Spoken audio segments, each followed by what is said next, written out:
You are not free. You are asking permission to exist. I know why you clicked this. It wasn't an accident. It wasn't because you're doing fine.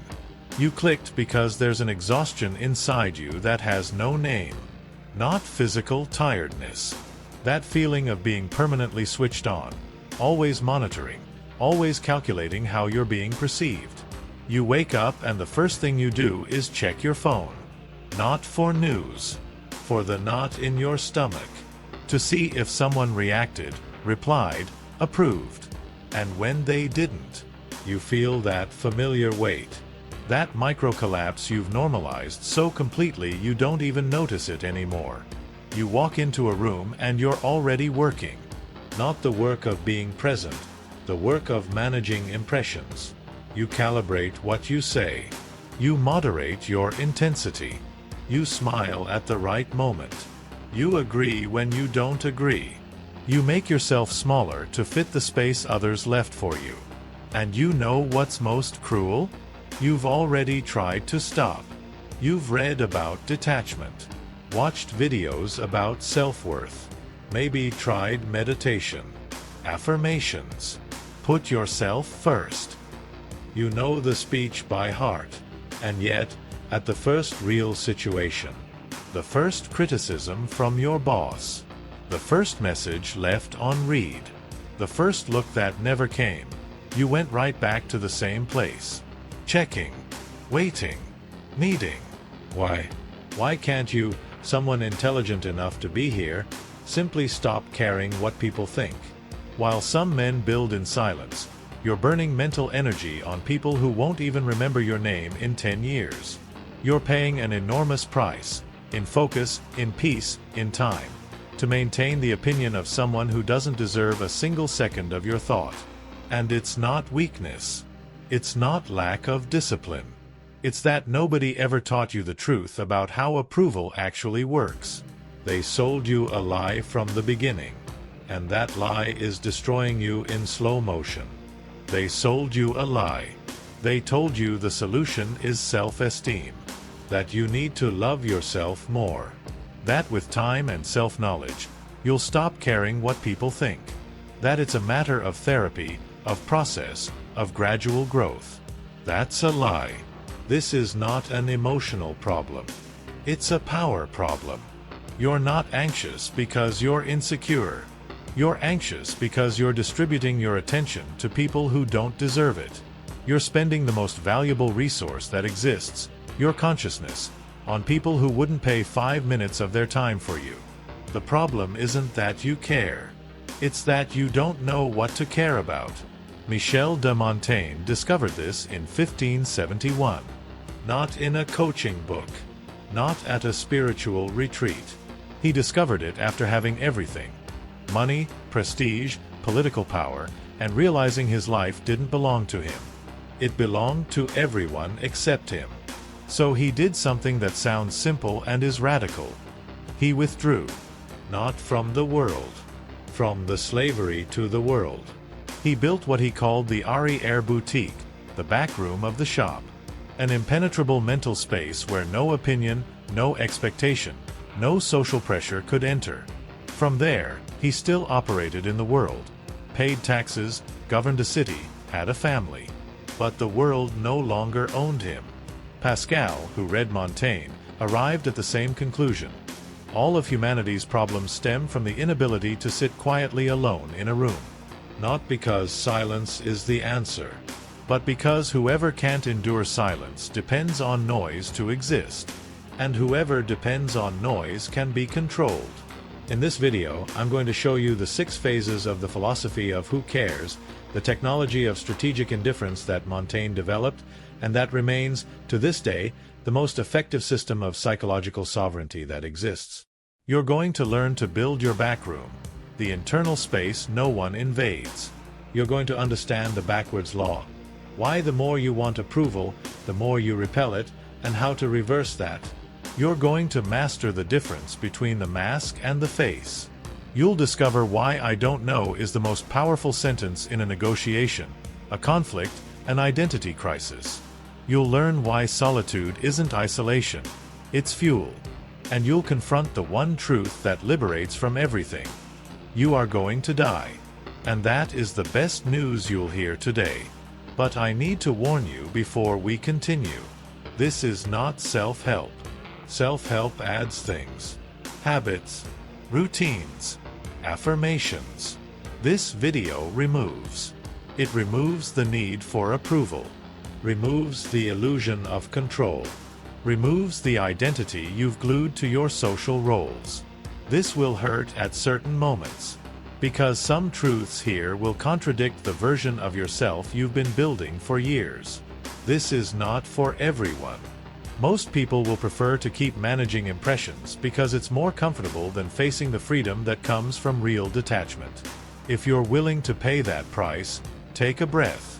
Phase 1 starts now. And it's going to teach you something no one can ever take from you. Phase 1. The back room. Montaigne wrote, "We must reserve a back shop, all our own, entirely free, wherein to establish our true liberty and our principal retreat and solitude."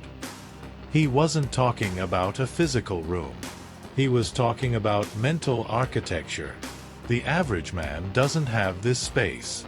He's let the entire world move into his head. His boss lives there. His ex lives there. The anonymous follower who left a bad comment lives there. His family's opinion lives there. He wakes up and already has a packed apartment inside his skull, and spends the whole day serving those invisible tenants. That's why he's always exhausted. Not from work. From hosting. Here's the truth the self-improvement industry doesn't want you to understand. You don't need to learn to not care about everything. You need to learn to build a space where what matters is protected from what doesn't. Imagine your mind as a shop on a busy street. The front, the counter, is public.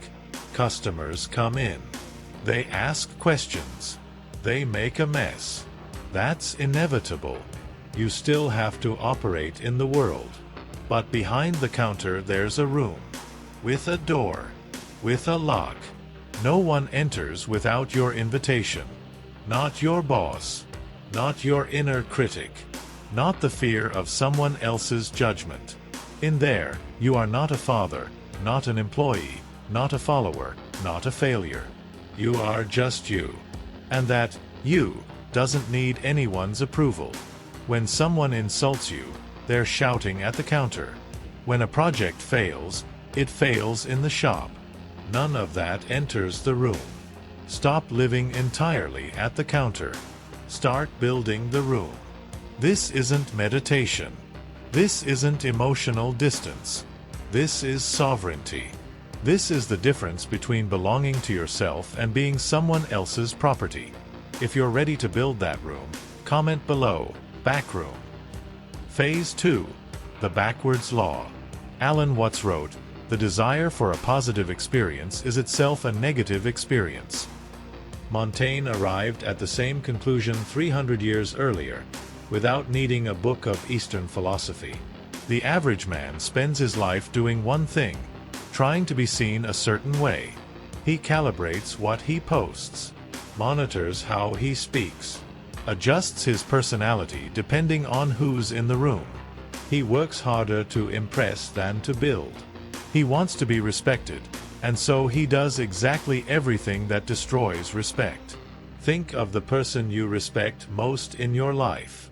Do they ask for your approval? Do they keep checking if you liked it? Do they explain their choices before you even ask? No. Here's the social power mechanic nobody taught you. Approval is like oxygen. Whoever is suffocating begs for it. Whoever breathes easily never thinks about it. When you demonstrate a need for validation, you activate a primitive mechanism in other people's brains. The signal that arrives is clear, low status. That signal is involuntary. You can be intelligent, talented, wealthy, and still transmit it without noticing. The inverse is equally true. The man who needs nothing from you becomes magnetic. Not because he's arrogant, because he's complete. And completeness is rare.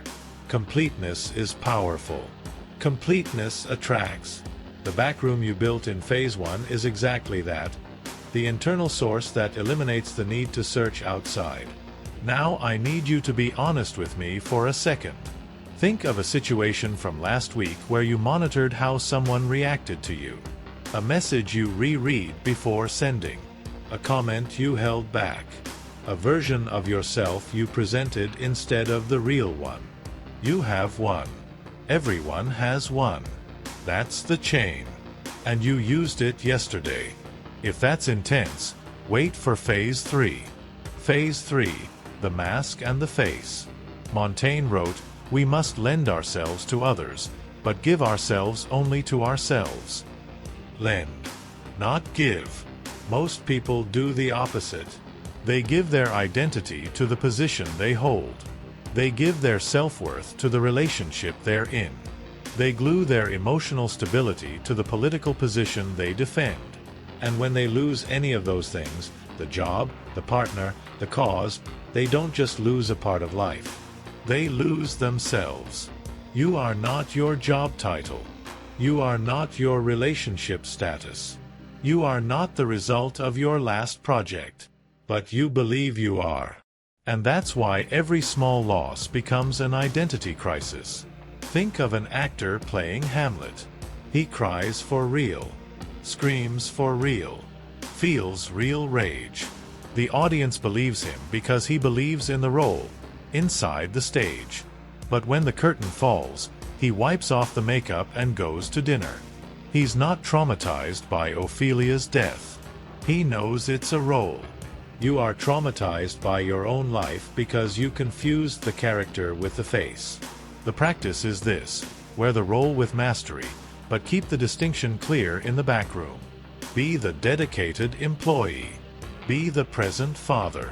Be the serious professional. Wear the mask with competence. It has real value in the world. But in the backroom, you remove the mask. And you know the face is still there, untouched. When someone rejects you, criticizes you, fires you, they are rejecting the role. They never got close to the face. The face is in the room.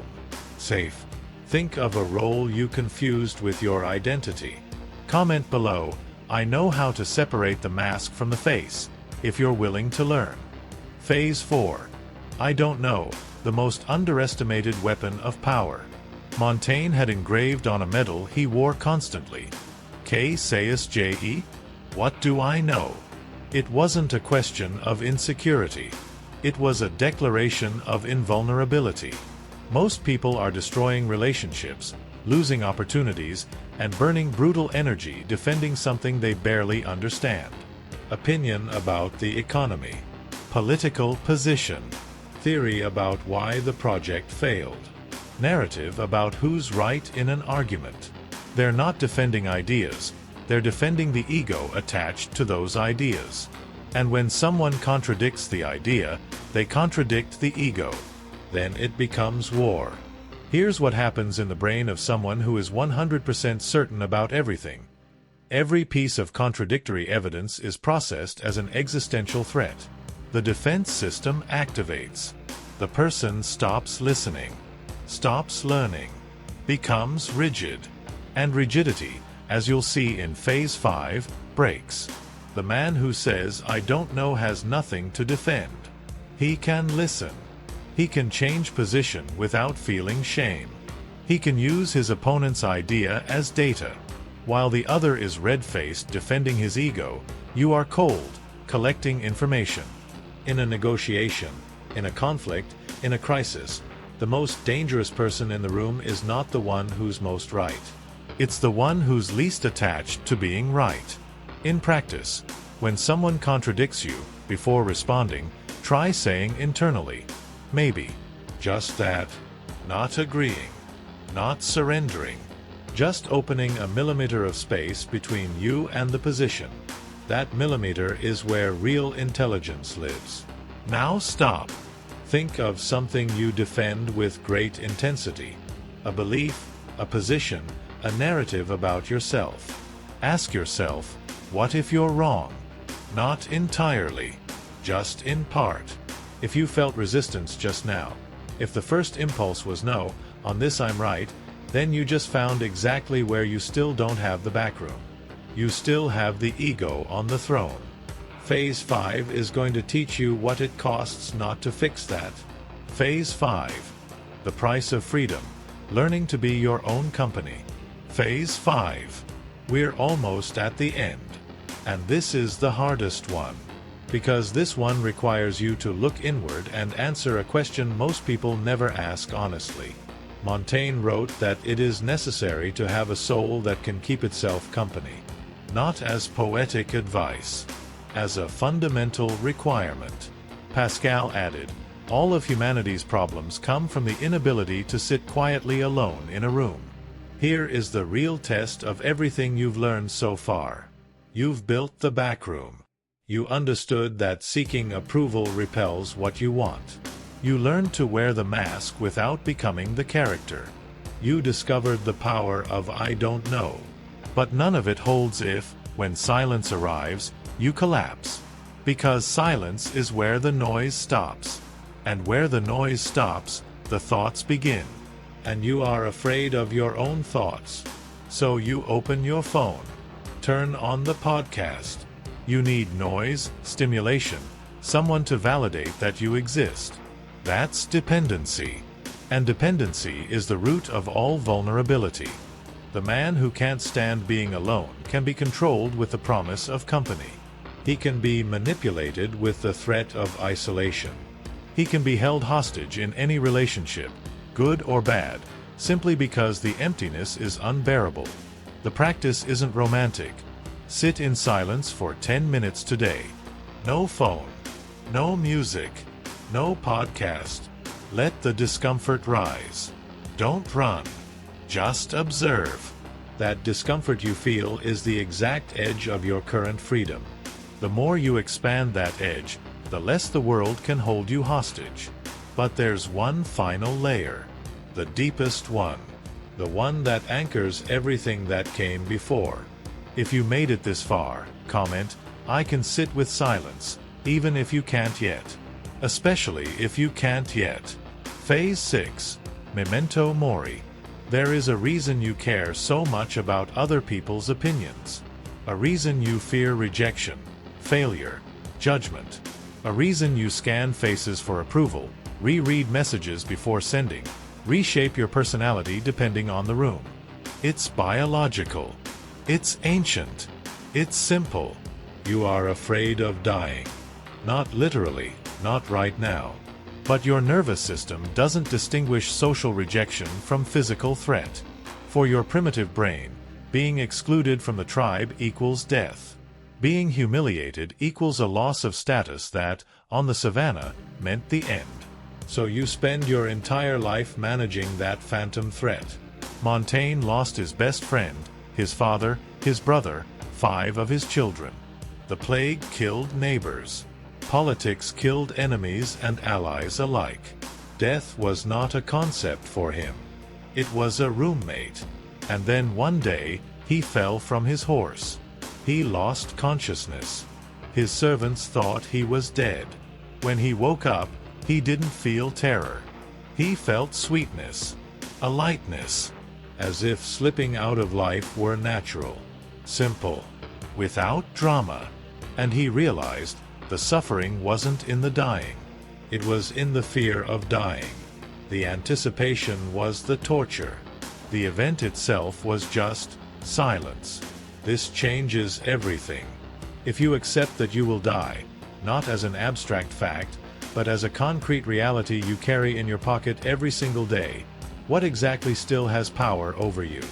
The opinion of a coworker who won't exist in your memory 5 years from now?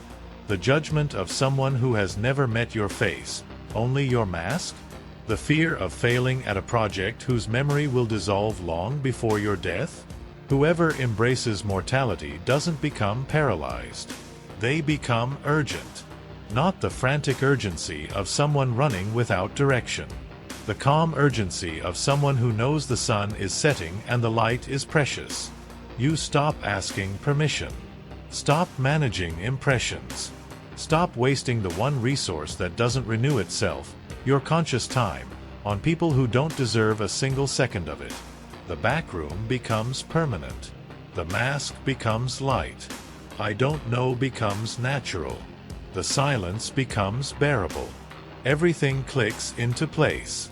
Because when you know you're going to die, you finally begin to live. So, what happens when you actually apply all of this? You built the back room, the internal space the world cannot invade. You understood the backwards law, that stopping the asking is the only way to start receiving. You learned to wear the mask without becoming the character. The role is the role, the face is the face. You discovered that, "I don't know," is the most powerful sentence in a room full of fragile egos. You tested your real limit through silence, and found exactly where you're still trapped. And you confronted the only truth that frees you from everything. You are going to die, and because of that, you are free.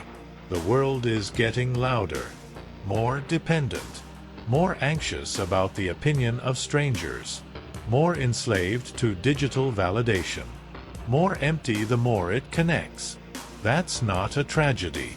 That's your advantage. If you made it here, you are not the majority. Most people switched off in the first 2 minutes because this required honesty. You stayed. You endured the discomfort. That already says something about who you are, or about who you're deciding to become. Now you have a real choice. Not motivational. Real.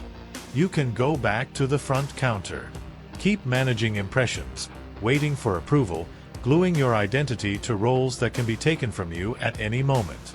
Or you can enter the back room, close the door, and start building from the inside out. You can't do both. The back room demands that you stop living at the counter. The old you, the one who needed permission to exist, no longer serves you. Build the new one. In silence. Without announcing it. Without asking for anyone's approval for the transformation.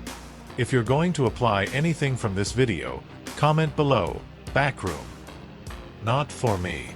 To mark the moment for yourself. If this landed where it needed to land, leave a like. Not as courtesy, as intention.